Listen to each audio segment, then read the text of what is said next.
Assalamualaikum, Football United ringan amatiran ala gue. Ini video gue yang gue bikin hari ini. Langsung aja, gue ingin ngobrol ringan ya tentang ada yang mengingatkan. Terima kasih ya di kolom komen. Kolom komen sebelumnya gue ucapkan terima kasih. Yaitu adalah Bang, bikin prediksi dong tentang English Premier League, Liga Inggris, tentang musim ini ya, musim baru 2022-2023. Kan abang dulu bikin nih 2021-2022. Emang betul gue bikin pada saat itu, gue bikin perkiraan 6 besar ya. Siapa aja yang akan menghuni 6 besar. Pada saat itu kalau tidak salah gue salah di Leicester, yang lainnya betul.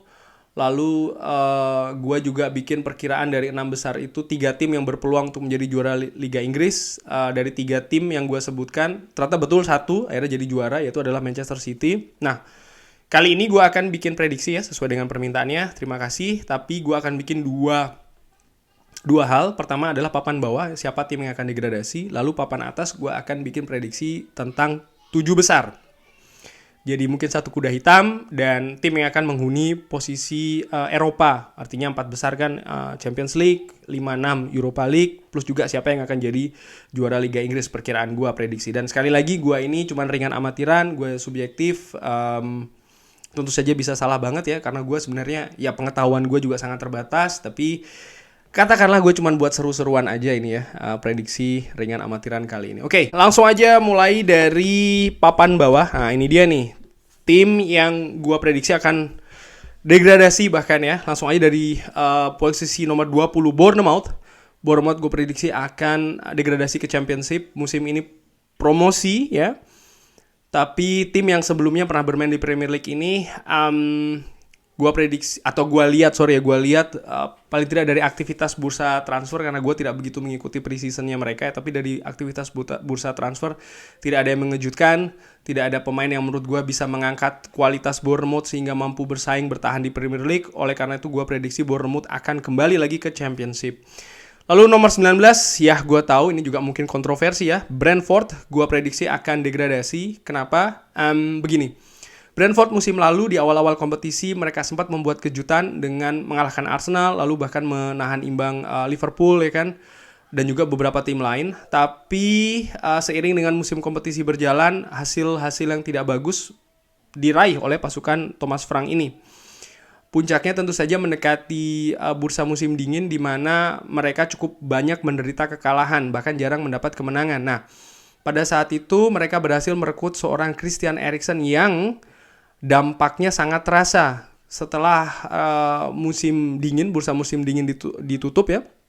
Bagaimana Brentford ini akhirnya perlahan bermain bagus, bahkan mendapatkan hasil yang positif, sehingga mereka akhirnya bukan hanya aman dari zona degradasi, tapi mereka juga mampu merengsek ke papan tengah. Kali ini menurut gue tahu memang betul Thomas Frank pelatih yang bagus, ada Ivan Toney ya kan, ada juga Mbeumo kalau tidak salah. Tapi Christian Eriksen sudah tidak ada di tim, dan kalau gue ngelihat rekrutan yang baru pun juga kalau gue prediksi sih tidak akan mampu mengangkat Brentford ini sebagaimana Christian Eriksen ya, sehingga gue prediksi Brentford akan degradasi ke Championship. Lalu ada Southampton. Ya, Southampton selama beberapa musim berhasil bertahan di Premier League, tapi musim ini kalau gue ngelihat dari bagaimana pemain yang ya cabut ya, bagaimana pergerakannya paling tidak di bursa transfer ini tidak membuat gue yakin, ini sekali lagi dengan amatiran ala gue ya, mereka ini akan bertahan di Premier League. Memang Hasenhuttl ini merupakan pelatih yang bagus, tapi gue rasa sekali lagi sih skuadnya mungkin tidak kompetitif, sehingga ya peluang mereka untuk terjun ke Championship ini cukup besar. Sekali lagi ini ringan amatiran ala gue, seperti biasa gue juga bisa salah ya, ini namanya juga prediksi, dan menurut gue itulah uniknya prediksi ya kan, karena bisa salah. Lalu ada juga gue tempatkan Nottingham Forest dan juga Fulham sebagai tim yang bisa saja juga tergelincir ke zona degradasi. Nottingham Forest mendatangkan Dean Henderson, mendatangkan Jesse Lingard dari Manchester United, tapi menurut gue sekali lagi ya, kualitasnya mungkin masih belum bisa membawa mereka bahkan merengsek ke papan tengah. Sekali lagi bisa saja sih itu terjadi kalau mereka mampu membuat kejutan, tapi gue tidak melihat seperti itu. Fulham juga demikian, beberapa musim yang lalu mereka juga sempat promosi, Tapi di Premier League ternyata mereka tidak mampu bersaing. Sekalipun pada saat itu ketika mereka promosi, mereka cukup didaya juga ya di Championship. Mitrovic, pemain ini ketika bermain di Championship cukup luar biasa. Bukan hanya musim kemarin, tapi beberapa musim yang lalu pun juga demikian. Tapi kalau dia bermain di Premier League, nggak tahu kenapa kok beda ya kualitasnya, beda kontribusinya. Mudah-mudahan kali ini tidak demikian, tapi gua prediksi inilah 5 tim paling tidak yang akan menghuni papan bawah ya.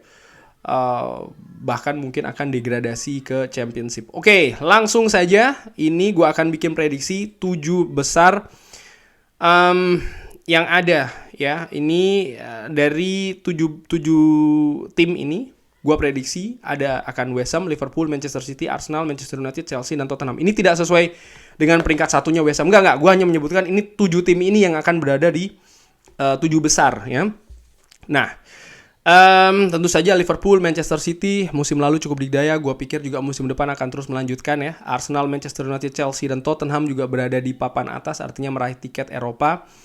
West Ham sempat berada di papan atas, tapi perlahan akhirnya dia turun ke posisi yang lebih rendah.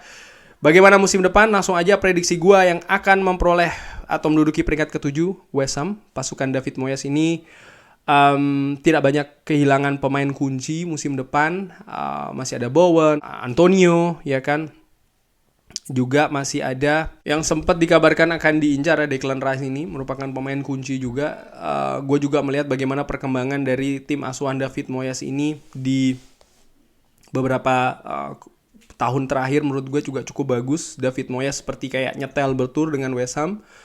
Oleh karena itulah gue prediksi West Ham ini akan menjadi kuda hitam untuk bisa menyodok papan atas. Tapi gue tempatkan atau gue prediksi mereka akan finish di peringkat ke-7. Oke, peringkat ke-6. Ini gue tahu pasti juga akan kontroversi ya. Gue tempatkan Chelsea. Kenapa?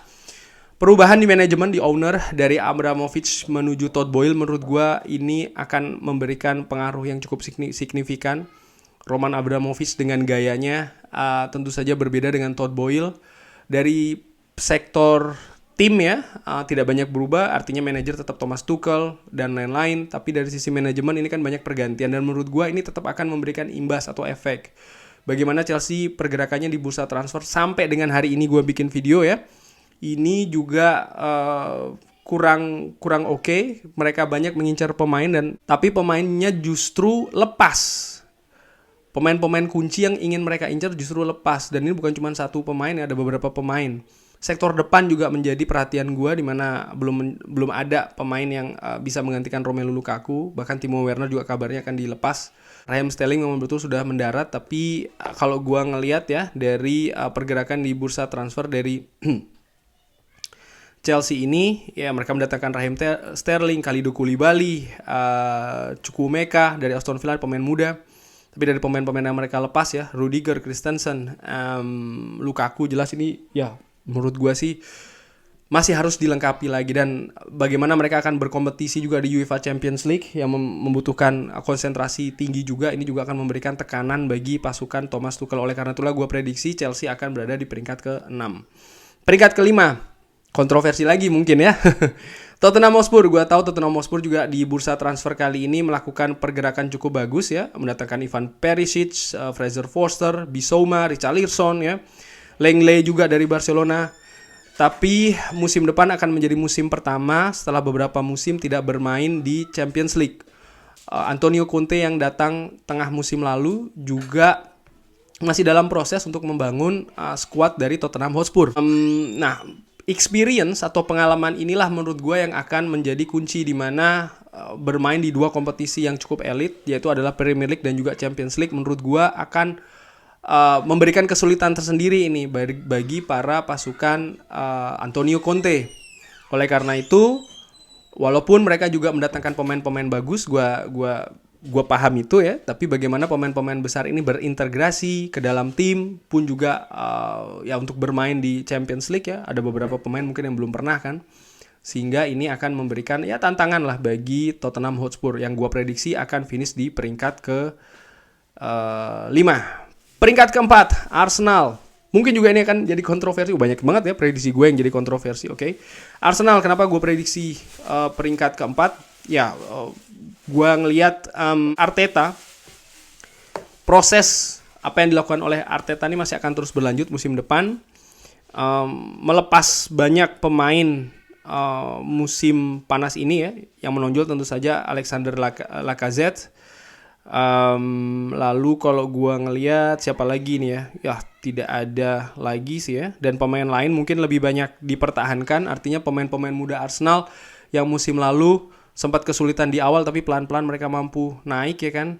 Nah ini tetap di tim, bahkan dilengkapi oleh pemain baru macam Gabriel Jesus dan juga Zinchenko dari Manchester City. Ini menurut gue juga akan memperkuat, karena sektor-sektor yang diperkuat itu betul-betul sektor-sektor yang ingin dilengkapi oleh Mikel Arteta. Manajemen sangat percaya kepada Arteta, oleh karena itulah ya, Gabriel Jesus contohnya, mereka butuh pemain depan selepas Lacazette cabut, juga Aubameyang ya kan. Nah, bagaimana Gabriel Jesus juga memberikan kontribusi di pre-season yang cukup bagus, cukup nyetel langsung ya. Ini bisa jadi memang sudah diincar, sudah diperkirakan oleh Mikel Arteta dan didapatkan pula.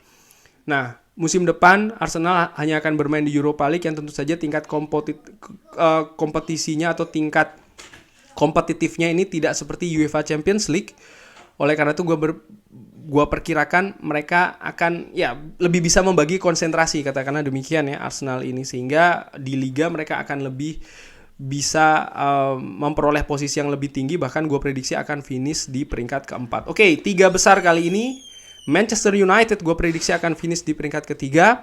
Kenapa? Ya memang betul, ini proses dari Erik ten Hag masih terus berlangsung. Cukup banyak pemain yang dilepas, sementara pemain yang didatangkan masih sedikit, belum cukup banyak ya. Tapi melihat bagaimana skuad ini bertransformasi dengan sistem permainan yang baru yang diinginkan oleh Erik ten Hag, pendek merapat, pressing yang lebih terstruktur, bagaimana build up serangan yang lebih rapi lagi yang diperagakan selama pre-season, menurut gue ini cukup bagus. Permasalahan tentu saja ada di kedalaman skuad. Hanya saja menurut gue kalau seandainya skuad Manchester United tidak ada gangguan ya, artinya tidak ada pemain cedera, tidak ada pemain yang mengalami gangguan kebugaran, gue optimis Manchester United bisa finish di peringkat ketiga. Kenapa? Salah satu faktornya adalah sama seperti Arsenal, bermain di Europa League di mana tingkat keketatannya kurang lebih demikian, tentu saja berbeda dengan Champions League. Mungkin pemain bisa pressure-nya tidak setinggi bermain di Champions League, kurang lebih demikian ya. Dan tentu saja ambisi dari Manchester United sebagai klub untuk bisa kembali lagi ke Champions League menurut gue juga cukup besar untuk bisa dilakukan musim depan. Dan sekali lagi, kalau tidak ada gangguan berupa cedera besar dari pemain-pemain kunci utamanya dan tidak ada gangguan dressing room, itu juga penting, Manchester United gue prediksi bisa finish di peringkat ketiga. Nah, langsung aja siapa yang akan menjadi juara Premier League? Gue prediksi Manchester City. Liverpool selepas cabutnya Sadio Mane ke Bayern Munchen, memang mereka mendatangkan beberapa pemain depan juga ya. Lalu masih ada Luis Diaz yang musim lalu sudah dari Liverpool dan tampilannya juga cukup tajam. Masih ada Diogo Jota juga. Tapi menurut gue akan ada proses integrasi, akan ada proses adaptasi lagi terhadap skuad secara keseluruhan. Dan ini berbanding agak sedikit terbalik dengan Manchester City, di mana mereka mendatangkan Erling Braut Haaland untuk sektor depan yang musim lalu mereka tidak punya ya kan. Mereka lebih banyak bermain dengan false nine. Tapi kali ini mereka punya striker yang tajam, Erling Braut Haaland. Memang betul ketika Community Shield kemarin, Charity Shield tampil tidak cukup bagus. Tapi menurut gue ini hanya soal masalah adaptasi dari seorang Erling Braut Haaland yang dengan pemain kaliber seperti Haaland ya, artinya punya kualitas tinggi. Gue pikir ini hanya tinggal masalah waktu saja sebelum dia bisa nyetel dengan Manchester City. Dan ya Pep Guardiola mengerti betul skuadnya, sudah cukup lama di Manchester City, tahu betul masing-masing pemain potensinya seperti apa, dan menurut gue akan bisa lebih dimaksimalkan musim depan. Bernardo Silva menurut gue juga akan menjadi kunci. Kalau seandainya jadi lepas, maka tentu saja akan mengurangi kekuatan Barcelona ya. Kalau dia jadi ke Barcelona, tentu saja akan mengurangi kekuatan dari Manchester City. Tapi walaupun demikian, gue melihat dari apa yang biasa dilakukan oleh Pep Guardiola, tentu saja dia punya dengan cepat ya plan B, plan C ketika pemainnya ini cabut tidak sesuai dengan yang direncanakan, kurang lebih demikian. Atau bisa jadi memang dia sudah merencana ya, atau bersiap-siap Bernardo Silva cabut, itu juga bisa saja terjadi seperti apa yang terjadi musim lalu. Tapi sekali lagi gue prediksi Manchester City yang akan menjadi juara kali ini dari Premier League. Oke, tentu saja ini sekali lagi hanya prediksi ringan amatiran ala gue ya. Gue bisa salah banget, itu bisa banget ya, karena sekali lagi gue hanya fans biasa saja dengan pengetahuan yang biasa-biasa saja juga ya. Tapi sebelum gue akhiri video prediksi ini, gue ingin memberikan referensi sedikit tentang website lain yang juga memberikan prediksi tentang Premier League. Ini ada 5038. Mereka memiliki indeks sendiri dalam menghitung. Mereka juga memperkirakan Manchester City akan menjadi juara, lalu diikuti dengan Liverpool, lalu ada Chelsea, Tottenham, Arsenal, dan Manchester United diprediksi finish di peringkat ke-6. Sementara yang degradasi ada Fulham, Bournemouth, dan juga Nottingham Forest. Sementara dari BBC.com, ini memperkirakan Manchester City yang akan jadi juara, diikuti oleh Liverpool, Tottenham, Chelsea, Arsenal, dan Manchester United di peringkat ke-6. Dengan yang degradasi Nottingham Forest, Fulham, dan juga Bournemouth. Oke, bagaimana dengan teman-teman? Prediksi Premier League musim depan? Sekali lagi ya, ini gua nggak ada tendensi apa-apa sama sekali dalam memberikan prediksi. Ini hanya murni gua berusaha untuk memberikan perkiraan ya, ringan amatiran ala gua, subjektifnya gua dengan penuh kekurangan, gua tahu itu. Bagaimana teman-teman? Ada prediksi juga, bisa drop di kolom komen siapa juaranya, Manchester United finish posisi berapa, atau bahkan yang degradasi siapa saja ini, bisa drop di kolom komen. Terima kasih sudah menyaksikan, jangan lupa like, sholat, dan juga subscribe. Wassalamualaikum warahmatullahi wabarakatuh.